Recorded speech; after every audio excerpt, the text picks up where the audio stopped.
En parlant de l'année dernière, Dong Dinh-Hiệp se souvient de la chute du marché en mars, puis de son rétablissement avant un repli en juillet. Compte tenu de la volatilité historique, cependant, l'année écoulée peut être considérée comme une réussite pour de nombreux investisseurs. Les mois de mars et avril dernier ont été une période de crise, mais à ces moments difficiles-là, l'achat était fort. J'ai connu un bénéfice moyen de 50 à 70%.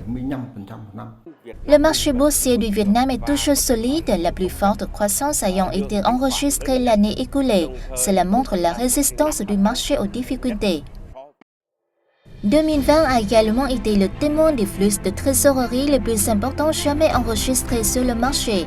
Il y avait 86 000 nouveaux comptes de négociation d'actions en janvier 2021, le niveau le plus élevé au cours des 20 années du marché. Ces chiffres témoignent de l'intérêt majeur des investisseurs, notamment les nouveaux investisseurs.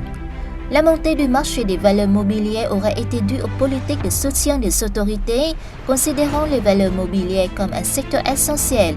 Cela a contribué à une année réussie.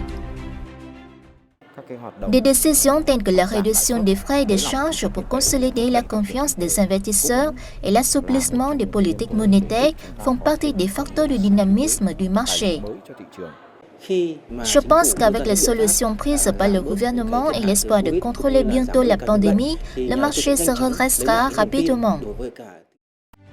Après un an de lutte contre les difficultés, le marché a de plus en plus prouvé son rôle de canal de mobilisation de capitaux et de principal canal d'investissement dans l'économie.